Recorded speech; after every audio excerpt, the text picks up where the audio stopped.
This is In Studio. I'm Jay Daniels. This week I share an interview with Peter Lockhart, senior producer for the Erroll Garner Jazz Project. Earlier this year, Garner's music company, Octave Music, in partnership with Mac Avenue Records, released the album called Night Concert. This new release features tracks from a 1964 concert performance in Amsterdam.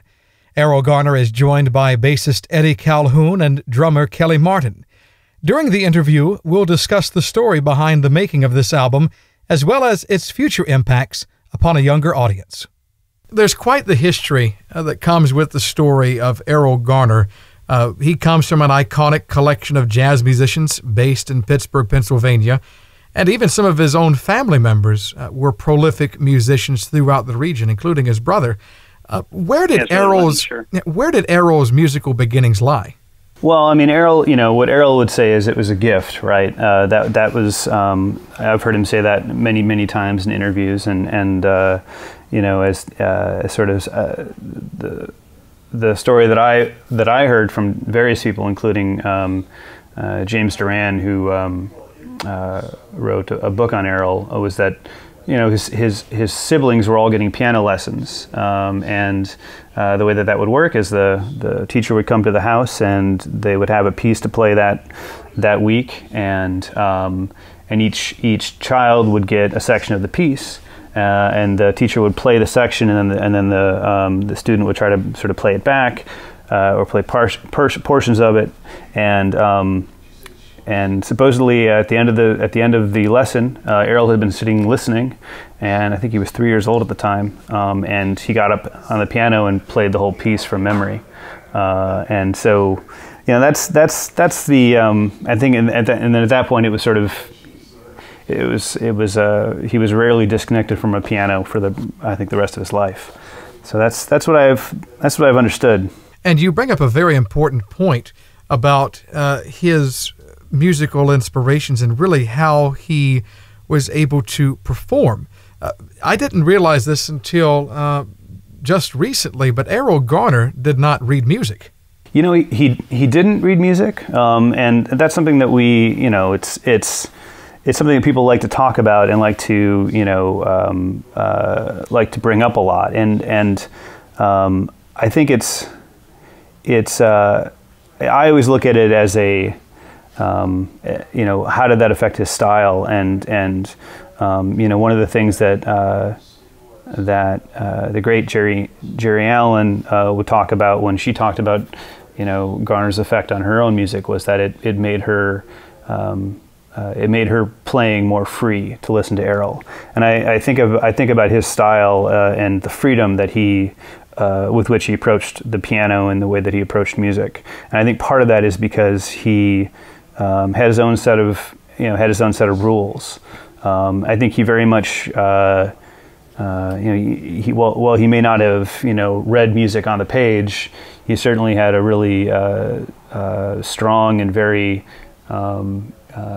developed understanding of music, and in some cases I think that made his playing more interesting and more expressive and more free than it might have otherwise been. And many people know him for his performing techniques, and it was a very mysterious way that he had of introducing songs. He would play these very ambiguous preludes to songs, and you never knew where he was going with it. And as is evidenced even here in the Night Concert release, after about 30 or 40 seconds of an introduction, then he would go into the main theme of the song, and of course it was an instant recognition from the audience. And one song that is extremely popular that he had a major role in forming was, of course, the composition Misty, which he wrote as an instrumental in 1954, and I believe Johnny Burke would assign lyrics to it later, and it would be recorded by Sarah Vaughan, Ella Fitzgerald, and Johnny Mathis.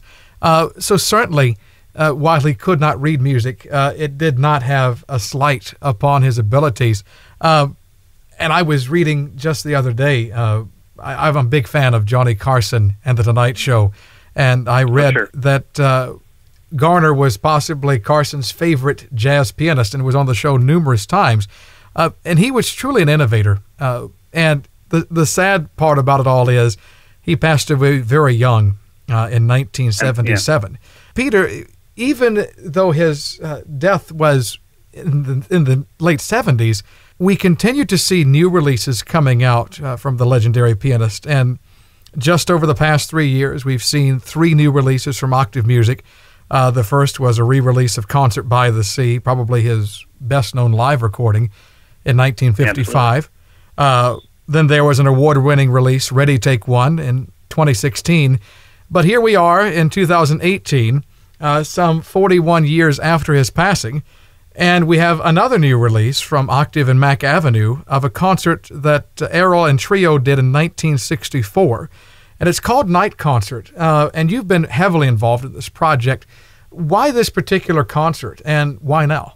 Well, thank you, by the way, for what you said about the last releases. After Concert by the Sea, a complete Concert by the Sea, and after Ready Take One, we knew that we wanted the next Garner record to be a live album, and so I went digging through the tapes and listening to all of the material, and really I can't explain it any more simply than when I got to the tapes from Amsterdam, and the way that I do this is sort of needle dropping through tapes. And it was just, I dropped in on the beginning of Where or When, and it was like a lightning strike. It was just like, what is this? The quality of the recording, the energy in the room, it just felt electric. And so, of course, we were all familiar with the Amsterdam concert, but I had no idea how much material remained unreleased and how great that material was. It's hard to know. Sometimes why different things were chosen to be released and why things were remained unreleased. But it always feels like a real gift when we're able to find things like the version of My Funny Valentine on Night Concert that's 8.5 minutes long, and there's a minute and 45 or so seconds of as you mentioned a really compelling introduction that has pretty little to do with the theme of My Funny Valentine, but has everything to do with Erroll, the artist, the improviser, the composer, the arranger, and it's been a real joy to be able to share this this new recording with people, and even folks who were familiar with the 8 songs that were on the original Amsterdam LP that came out in '64. The introductions that you talk about were cut significantly, almost entirely in some cases, for those songs, and we've restored those back to the way that they were performed. Because I think that those moments of Erroll, those free moments of improvisation at the beginning of those songs, I think those are really crucial to who he was as an artist, and I think. Exploring those will help people to understand, why he was so important. What sort of work went into taking these tapes that have been preserved and bringing them from 1964 into 2018? How well preserved were those recordings?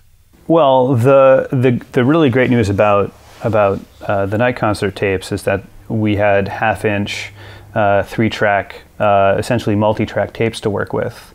And that's a real gift because it allows you to manipulate the recording to a greater degree, but at the same time, because of I'm not sure if you've seen the photos from the night of the concert that are included in the packaging, but there are way more than 3 microphones on stage, and so we're not, there's not a record of how those mics were, the technical term would be bussed to the 3 various tracks, but there were some phase issues that we had to work through, and there were hiss issues that you have to work through because the recording is 54 years old, and there's a different sort of expectation of amplitude and volume in 2018 than there was in 1964, and so you want to make sure that the recording is loud enough, but you also really want to preserve the original dynamics. And one of the things that made Erroll such an incredible performer to listen to was his ability to control dynamics. And not to go back to My Funny Valentine again, but it just is the best example of that. I mean, he plays about as softly as you could imagine someone playing, and then as bombastically as you could play on the piano and in that one song. And so we found all of these letters that were between Erroll's manager Martha Glazer and Phillips, who recorded the concert in the 60s, talking about how difficult it was to work on this material. And I think that's a big reason for that is because the technology didn't exist in that time to be able to handle those sorts of changes. Because of the way that technology existed, to mix a record like that, to change the volume and to change the equalization, you had to do it in real time, and it was very much a performance. And these days we can make those changes, and we do it on an analog console, but it's captured by the computer, and that allows us to make hundreds and hundreds of very small changes over the course of a song.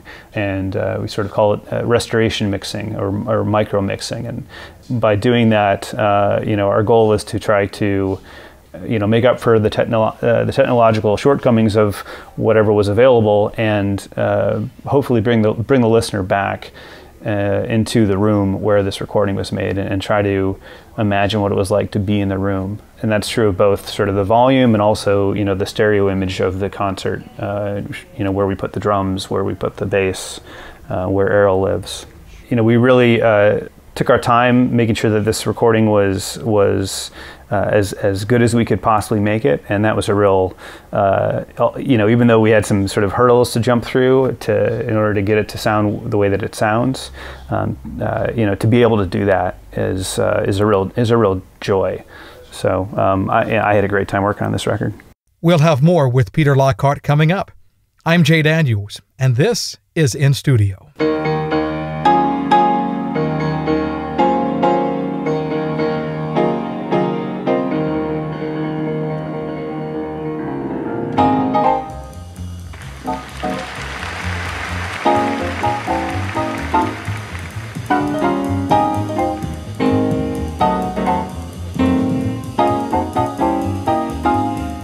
Life is busy, we know. That's why we're so glad you take the time each week to join us for Simply Timeless. Yet there may be times that you have to miss a show or two. Did you know you can listen to Simply Timeless anytime on our website? That's right. All you have to do is visit us online at simplytimelessradio.com. There you'll find an audio archive of past broadcasts, along with a calendar for future shows. It's all waiting for you online at simplytimelessradio.com.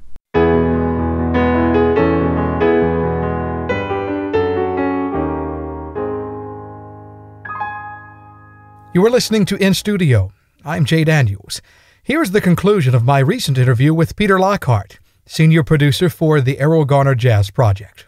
Let's focus on the future impacts of this possible recording. And you're in music. You know how the art is certainly a precious thing. And these are recordings, these are songs that have been around for many, many decades. And yet you have younger audiences, listeners in their 20s, their 30s, and 40s who did not grow up with Erroll Garner, were not even possibly alive when his music was popular, and yet they're finding it all over again. And you and I both know that the music world is ever-changing, yet you have recordings from Erroll Garner, such as this, from Night Concert, that remain timeless. Why do you think that is? It's a great question. I think... there's probably I'm not sure that I have the answer to that. I think I have some thoughts about it. And, there's certainly I can only speak for myself, there's sort of a romantic element to when these recordings were done and how they were done, and the fact that you have, 2,000 people in a room who are just, clamoring to hear this musician do what he does. There's something about that, and I think that's true for all times. There are always going to be geniuses who come into the industry or come into the world and do what they do best. And those recordings are being made right now by geniuses who are of this time period. But I really I feel like Erroll was Erroll was that. I think unequivocally, he was a child prodigy, a genius pianist, a genius composer, arranger, and a real sort of one in a million or more talent. We're all lucky that was recognized and recorded, and we get to benefit from the listening to it. How do you hope that recordings such as night concerts and those that are to come will impact new, younger audiences? Well, I hope they hear Erroll and they realize that this is possible, and here's what you can do. I think there's a lot of kids who come up hearing different jazz standards, and they go, well, there's just one way to play it. Here's the melody. Here are the changes, and then they listen to Erroll reharmonize night and day on the fly, and reimagine how it should be approached from a tempo perspective, and I think it goes back to that freedom that music and art are freedom, and there are rules, and those rules it's good to learn them, but I think they can be stretched and broken and expanded, and I think Erroll's a great example of someone that just did that every time he sat down at the piano. The album is called Night Concert from pianist Erroll Garner, recorded in 1964 and just released again this year as a complete concert project from Octave Music and Mac Avenue Records. You can find Night Concert from your preferred music vendor. But if they're wanting to hear more of the stories and more about the album, what is a good website that they can visit for that? Well, they can visit errollgarner.com. That's where they can find our online hub, and follow us on Facebook and Instagram and all the their chosen social media. But yeah, errollgarner.com. That'll get them to us. Peter Lockhart, our guest. And Peter, it's been a pleasure to speak with you about the Erroll Garner Jazz Project. And from what I've heard, this is certainly not the last project to be released. I hope not, Jay. But thank you so much. It's really an honor to be on your program and to talk with you today. So thanks so much for your interest in the record and Erroll. Our thanks to Peter Lockhart from the Erroll Garner Jazz Project for joining us today for In Studio. Special thanks also to Mark Rini and Josh Ellman from Groove Marketing for their help in making this happen. Until next time, I'm Jay Daniels, encouraging you to join us again for In Studio.